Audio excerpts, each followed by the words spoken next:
anxious moments when they furtively probed each other for incompatible traits, yet hoping fervently not to find them.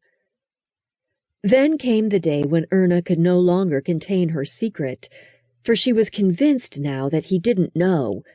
It lay heavy on her heart, and she was angry with herself for not having told him in the beginning, but she feared losing him if she had. She put it off from day to day and buried her secret deep within her.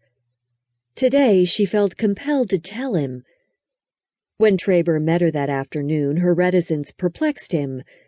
They did not talk much on the way home, and when they stood at the gate in the backyard wall, she looked at him with serious eyes and said, "There's something you must know, Hans." "I knew something was bothering you." "I should have told you the first day we met. We really shouldn't see each other anymore."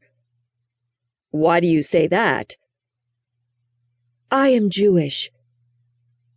She turned to go through the gate to spare herself his reaction to her revelation, but the grip of his hand arrested her and he pulled her back, turning her to face him. "I knew that," he said in a quiet voice. She looked at him in surprise. "Since when?" "A few days after we met." "But how did you know?" "The fellows at school told me. Some of them live in your neighborhood, you know." "And you didn't stop seeing me?" she asked in a faltering voice. "How could I? I like you, Erna." Shyly, he took her hand and held it for a brief moment, and he felt her hand pressing his. "But my father said it would be better if you did not see me anymore," she said. "Have you told him about us?" "No, but he has seen us sitting on the wall here." "Do you want me to stop seeing you?" "No, no!" she cried, and her voice betrayed her feelings. "No, Hans, I want to see you, but my father thinks it will cause problems for you." She halted now, unwilling to say what she must say. "I think my father is right, Hans. I'd never forgive myself if I caused you problems. Try to understand me. If we continue to be seen together, it will make things difficult for me and my father, too." Traber could not bring himself to accept what she was saying. He would not give her up. Yet he realized that he had to accommodate her fears, and he said, "I can come here in the evening. The park is deserted evenings, and nobody will see us." Her eyes brightened, and too willingly she agreed. "Yes, I think that's all right. I'll be watching for you. Throw a pebble against the window if I'm not out here waiting." And in their innocence, the two young people thought they had solved their problem.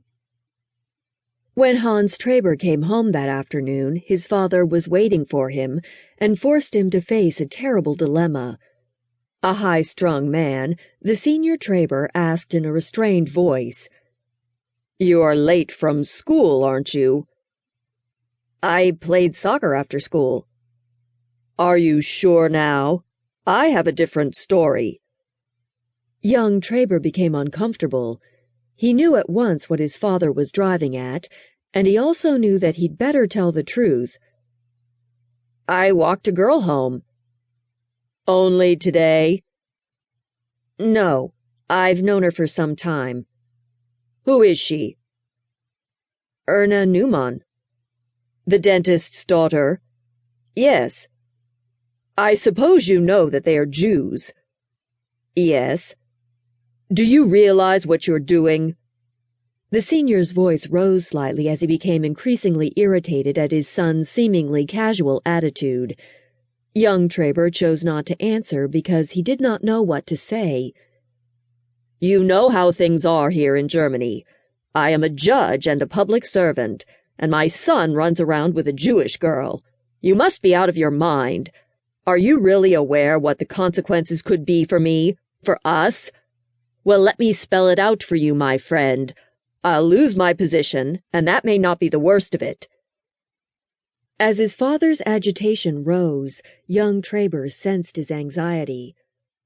"I want you to stop seeing the girl, and I mean as of now."